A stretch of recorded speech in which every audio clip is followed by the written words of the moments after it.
클릭 감사합니다. 삼테크TV 김선표입니다. 만나서 반갑습니다.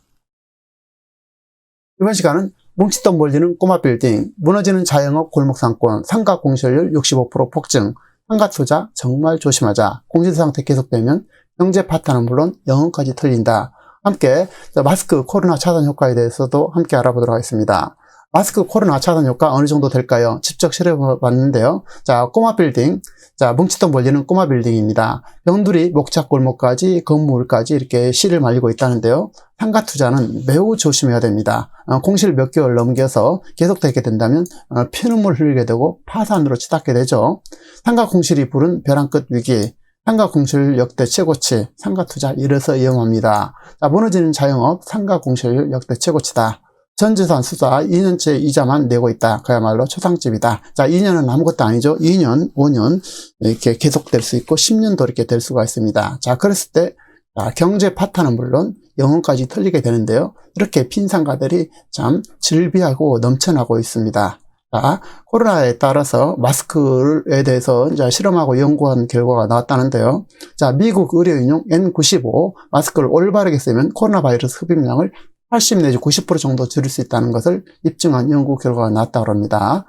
마이니치 신문에 따르면 덕고대 연구진은 코로나 바이러스와 마네킹을 이용한 실험에서 이 같은 결과를 얻었다고 미국 온라인 전문지에 발표했다는 것인데요. 어쨌든 자, 흡입량이 80 내지 90% 정도로 줄일 수 있다는 것이 되었고, 자, 크고 작은 비말을 입에 품어내도록 마네킹을 설정했고, 마주보는 위치에서 마네킹이 배치한 후 마스크를 썼을 때와 그렇지 않을 때 통과하는 바이러스 양을 비교하고 이같이 결론을 내렸다는 것입니다. 그래서 이제 첫 마스크, 수술용 마스크와 N95 마스크 등 세 가지를 다 이렇게 비교를 했다는데요. 내용 보시죠. 첫 마스크는 들이마시는 바이러스의 60 내지 80% 줄였고, 일반 내과용 마스크는 50% 수준으로 감소시켰고, 특히 고성능 N95 마스크를 앞면에 착용시키고 밀착시킨 경우는 바이러스 양이 10 내지 20% 정도 현저하게 줄었다는 것입니다. 마스크 쓰지 않을 때 비교한다면 제대로 착용한 N95 마스크가 바이러스를 80 내지 90% 차단했다는 의미가 되겠는데요. 비말을 배출하는 마네킹만 마스크를 한 경우 어떤 마스크를 사용하더라도 맞은편 마네킹이 흡입하는 바이러스 양이 마스크가 없을 때 40% 이하 줄었다는 것이고, 비말을 내뿜는 마네킹과 들이마시는 마네킹 모두 마스크를 사용한 경우 또 바이러스를 완전히 차단하지는 못했습니다. 마스크로 감염을 완전히 막지는 못했다면서도 마스크를 하는 것이 중요하다고 이렇게 밝히고 있는 것입니다. 그래서 마스크를 꼭 필요할 때는 써야 되겠다라는 생각을 갖게 합니다. 자, 뭉칫돈 몰리는 꼬마 빌딩, 변두리 먹작 골목까지 씨를 말렸다, 이런 건데요. 자, 늘어나는 꼬마 빌딩 거래가 이제 급격하게 이렇게 증가하고 있다는데요. 자, 올 들어 3분기까지 서울에서 거래된 500원 이하 빌딩 수가 작년 한 해에 비해서 이미 거래선을 넘어섰고, 이 중 30억 원 이하 빌딩의 거래 비중은 2년 새 20배 정도 커졌다는 것입니다. 주택시장 규제와 초금리에 따라서 자산가들이 꼬마 빌딩 매수에 따라 뛰어들고 있다는 분석인데, 아파트를 판 돈으로 꼬마 빌딩을 사들이면 상대적으로 이점이 많다는 게 전문가들이 설명이 되겠습니다. 우선 임대 수익과 함께 또 향후 시대 차익을 노릴 수 있고, 서울 시내 꼬마 빌딩 캡 레이트, 자, 자본 환율을 부동산 가격을 순수익으로 나눈 비율을 최근 3%가량으로 내려왔습니다. 5%에 달하던 4, 5년 전에 비하면 크게 줄었는데요. 그런데 제로금리 가까워진 정기금리에 비하면 그래도 매력적인 수익이 된다는 것입니다. 꼬마 빌딩을 매수한 지 몇 달 만에 수억 원의 시세 차익을 올리고 파는 사례도 늘었다는 게 전문가들의 설명이라는데요. 자, 아파트에 비해서 세금 폭탄을 맞을 우려도 덜한 편이고, 상업용 건물 매수를 위해 대출을 받을 때 임대업 이자 상환 비율 RTI 규제를 적용받고, 임대소득이 이자 비용이 1.5배를 넘어야 하고, 아파트는 9억 원 이상인 경우 담보 인정 비율 LTV 20%까지만 대출받을 수 있고, 10억 원이 넘으면 전액 현금으로 매수해야 합니다. 하지만 꼬마 빌딩은 은행에서 담보 가치의 70% 가까이 대출받을 수 있고, 법인으로 명의로 매입하고 장기 보유할 경우 양도세도 줄어듭니다. 증여수단으로 각광도 받고 있고요. 자, 주택에 비해 공시가격 반영률이 낮기 때문에 가족 공동명의로 전환하거나 리모델링 전에 증여해 매각 시대 차익에 대한 세금을 줄이는 식이 되겠습니다.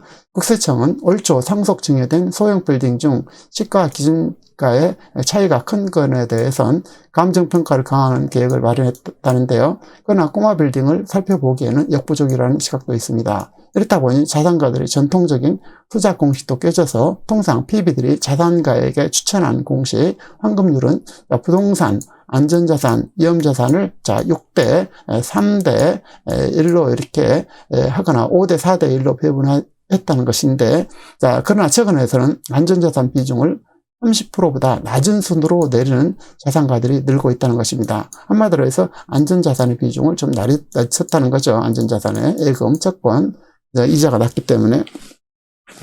정기예금 채권 금리가 연 1 내지 2%까지 내리면서 매력이 줄어들기 때문인데요. 묻혀줬던 안전자산을 현금화해서 뽕화빌딩을 사들이는 자산가가 생겼다는 게 PB 업계의 설명이 되겠습니다.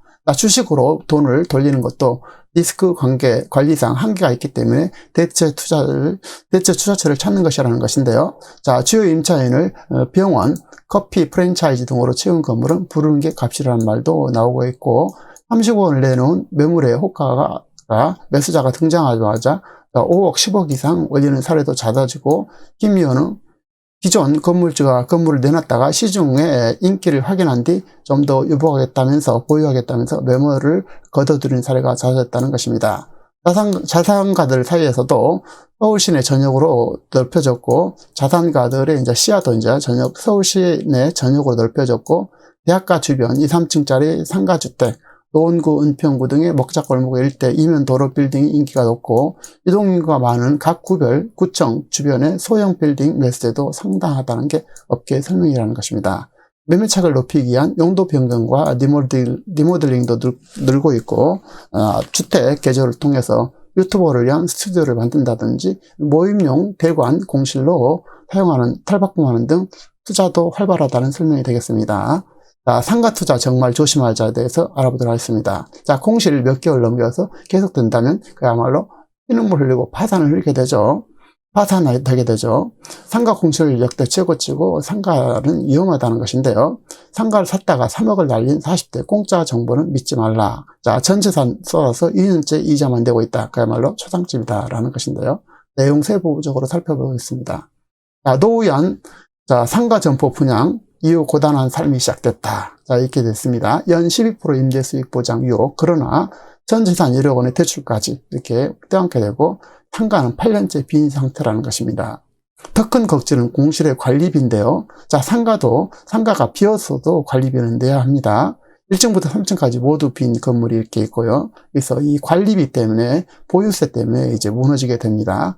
그래서 무너지는 자영업, 상가 공실률 역대 최고치다 이렇게 됐죠. 상가 공실률이 이렇게 늘어날수록 건물주는 그야말로 피눈물을 흘리게 됩니다. 그래서 이 공실에 대해서 매우 민감하게 반영할 텐데요. 상가 투자는 충분한 여유 자금과 장기적 전망을 체크를 해야 되고, 특히 상권의 변화에 주목해야 할 것입니다.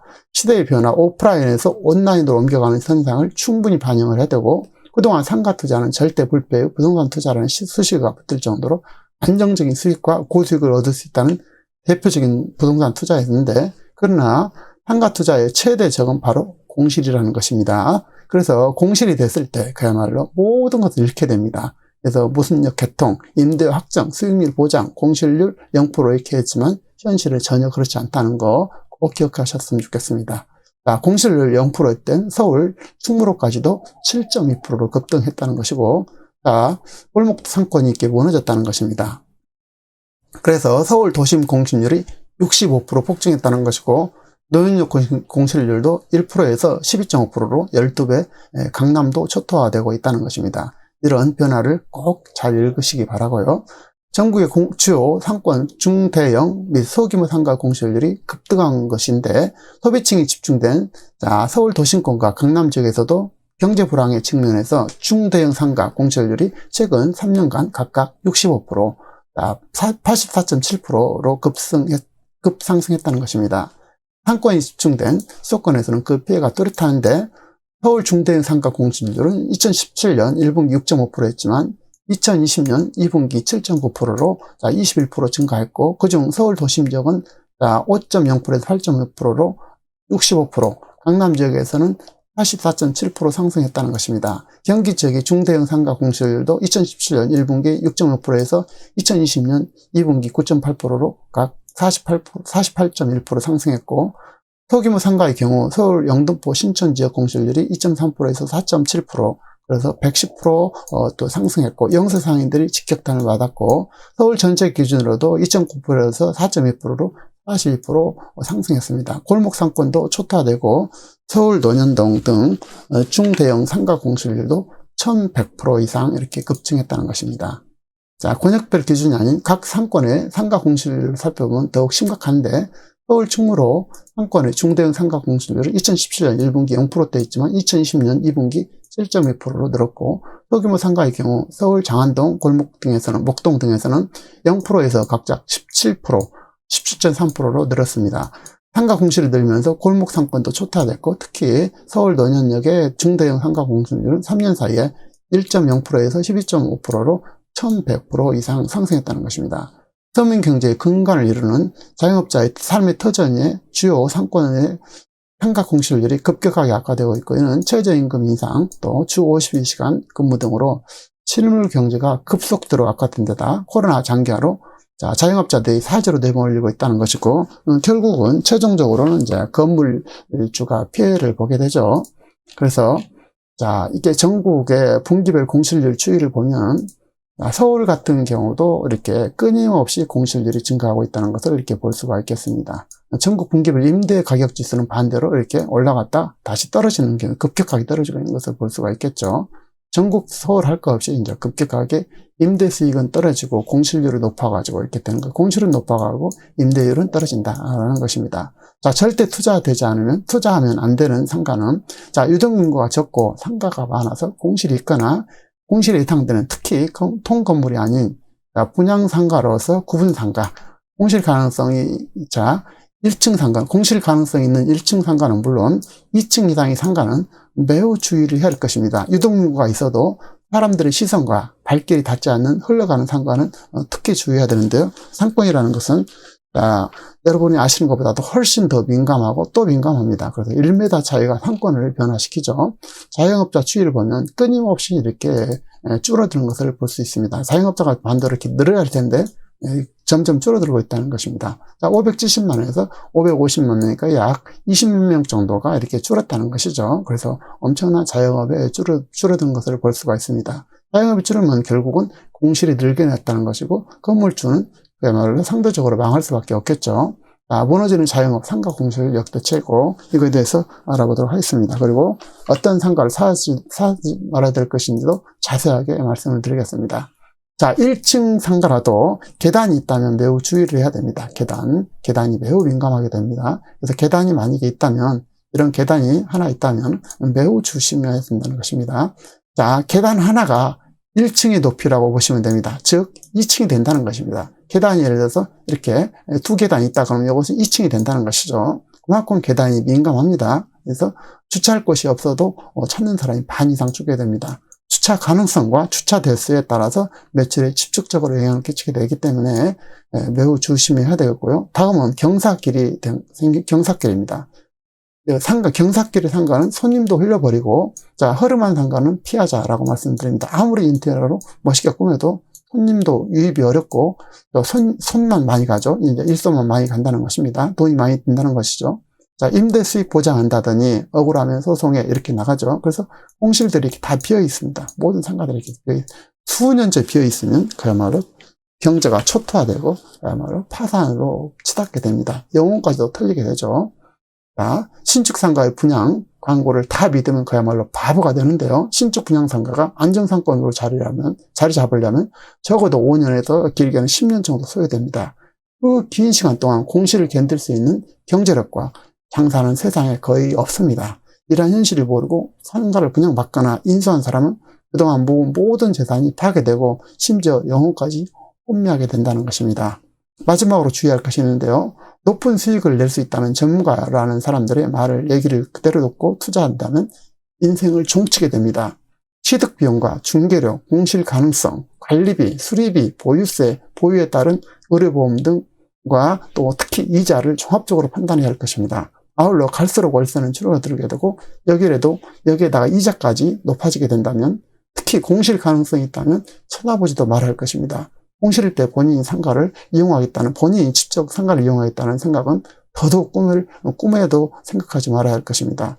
매달 월세를 예상했는데 공실로 이렇게 인하여 임대료는커녕 반대로 관리비를 내야 되는 경우가 생기죠. 일반 관리비, 청소부, 경비, 냉난방, 수선 유지비 등 이런 관리비를 꼬박꼬박 내야 된다는 것은 그야말로 생각만 해도 끔찍할 일입니다. 이는 상가만이 아니라 오피스텔, 지식산업센터, 분양형 호텔이라든지 공동주택이나 상가 등 모든 분양형 상가에 적용됩니다. 공실이 1년 이상 계속되고 3년, 5년으로 이어진다면 매달 관리비를 분양평당 기준 통상 2만 원에서 5만 원 정도 내게 되는데요. 만약에 20평이라면 매달 100만 원씩 내게 됩니다. 여기에 재산세 등 보유재세금, 추가로 이자까지 부담한다면 형제 파트너는 물론 영혼까지 털털 털리게 됩니다. 그래서 만일 관리비를 미납할 경우 분양받은 상가는 물론 자기 거주 주택까지 차압을 당하고 경매에 붙여질 수 있습니다. 남들이 한다고 해서 상가 투자로 노후 설계를 한다면 그야말로 신중을 기하시기 바랍니다. 그야말로 모든 것을 잃을 수 있기 때문에 그렇습니다.